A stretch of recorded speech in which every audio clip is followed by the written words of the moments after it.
शैतान कौवे।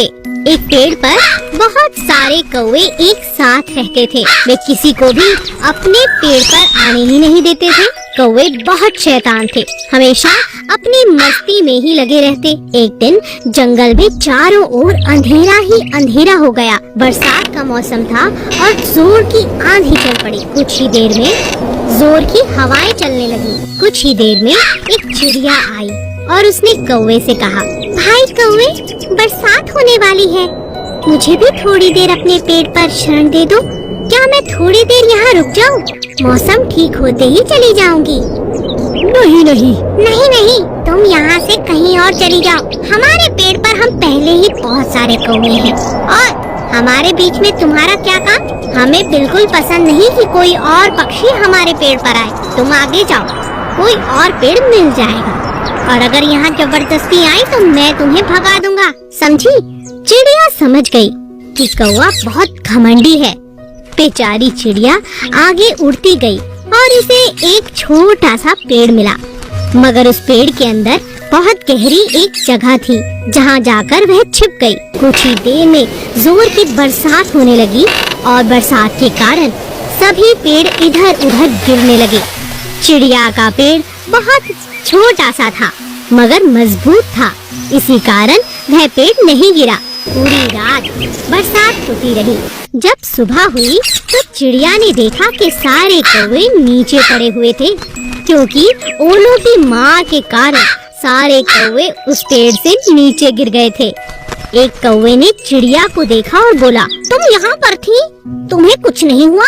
हमें देखो कितनी चोट आई है। आंधी और ओलों के कारण हमारा पेड़ गिर गया और हमें बहुत चोट आई है।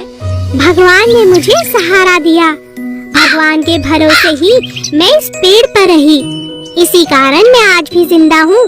मुझे तो एक खरोंच भी नहीं आई। तुमने तो मेरी मदद भी नहीं की, इसीलिए भगवान ने तुम्हें दंड दिया है। चिड़िया की बात सुनकर कौवे बहुत शर्मिंदा हुए। हमें माफ कर दो, आगे से हम भी बाकियों की मदद करेंगे। नादान हिरन। एक हिरन था जो खूब घास खाता, लेकिन उसकी एक बड़ी बुरी आदत थी कि वह घास खाते वक्त पूरी घास को जड़ से बाहर निकाल देता। यह बात बाकी हिरन उसे समझाते। ये क्या कर रहे हो? कैसे घास खा रहे हो? पूरी जड़ से बाहर निकाल दी, ये गलत है। तुम चुप रहो, मुझे मत समझाओ।